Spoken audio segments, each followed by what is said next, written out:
Well, I'm excited to announce that we have Diego in the house. And with Diego, he brought Cristina and Michelle. Hello, welcome to our show. Thank you, hi. Hi, you just rescued Diego. Yes. Tell us about your mission and your love to rescue pets, and we'll talk about Diego's story. Well, I started years ago. I was a veterinary technician, and I started to see animals get put down, and I wanted to help and take them in. So most of my work was with animals that were aggression cases or bite dogs, and I started taking them in and rehabilitating them and getting them homes. So. And how about you? Gosh, I've been doing this on and off for 15, 20 years. I worked at a vet years ago. I used to rehabilitate baby squirrels, release them. I've done dogs, cats. I'm now a nurse for people, but I still have that yearning for animals. So I made it official a few months ago, and now I've got my own rescue. And I met Cristina, and we've been working together ever since. I think that's wonderful. So sisters of a rescuing heart. Yes. Now, that might even be a good name, because I know you guys are merging. You don't have a name yet. Yes, there you go. You could use that one. 20 years in marketing, it works sometimes. So now tell me about Diego. Diego came from a home that was... Diego came from a really, really sad situation. Okay. Diego's owners, one of them is terminally ill and is at home dying right now, and also the family is losing their house on top of it. He's one of three. There's another Chihuahua with him, and a Pomeranian Chihuahua we rescued, Palm Tree.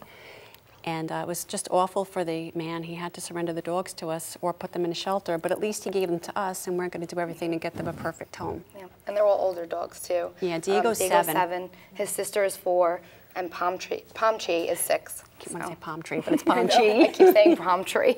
And how do you guys go about it? So people will call you and they say, we found an animal, or there's an animal that we need to put, give to you because we don't want to put the animal to sleep. Right. We go there and we assess the situation. I mean, sometimes people just want to surrender animals just because, just because they want a dog and no, they don't want it anymore. But we go there and we assess the situation and make sure that it's legitimate and that they really need to be rescued and they really need to be, surrendered to our rescue. And then we take them in, we take them immediately to the vet, make sure that they're healthy and up to date on all the shots, heartworm tests.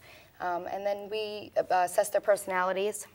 We do everything out of our house, so we know how they are. If the door knocks, whether they bark, if they're good with kids, cats, other dogs. Animals. Yeah. Oh, that's fun. And then Does we it have do you have like a little checklist? Yes. Yeah. Like a little Yeah. puppy test or something? Yeah, we do. How cool is that? Yeah, we do everything from the minute they come in to the minute they leave. With food aggressions, anything. Just everything. We pull their ears and trim their nails and do everything with baths. them. Yeah, give them baths. That's always a good test, Yeah. putting a dog in a bathtub. Yeah. And then you'll know. And then do you give that little report card to the new owner? Yeah, we tell them everything about the dog, and we do. We give them about 4 sheets or so of what we've done temperament test-wise, just to see how they're, how they're doing and how they would fit into their new home. And we take that into consideration too, how their new home's going to be. Are they, an active home, a not so active home? Are they a quiet home? Do they have kids? That type of thing too, and each dog gets placed appropriately for their owners. And kids especially. It's always so important to, recognize what dog is good to put with kids, and some are, some aren't. So we definitely do rescue safely. And why is it that you care? Were you a child that always loved animals? I Like, always how loved did it dogs. happen for you Since when you I can knew? remember even walking, I love dogs. It's just, I think they're my favorite thing, really. And how about for you? What was your I started with like? horses. Okay. I started just wanting to ride horses and be around horses, and then went into a little bit of the training aspect of horses, and then I lived in Ohio for a while, so I just always loved animals. I just started with horses, and it moved up, and it was just, with a house with no property, no acreage, can't really have horses now, so I do the dogs. I think it's fabulous. And you also run like a food bank for animals. Yes. Tell us about that component so that people could maybe donate and help you. That would be lovely. I have a small animal food bank. I've been running it for about 2 years now. I give food to families that cannot afford to feed their pets and don't want to part with their pets. And it's basically every 3 months they have to renew membership. I can't feed the animals forever. So it's just really when they fall on hard times so they don't have to part with their animal. This way it helps keep the dog with the family, dog and or cat, but also it decreases the animals that are going to the shelter as well. And I could always use food donations. Okay, great. Well, thank you both for being here.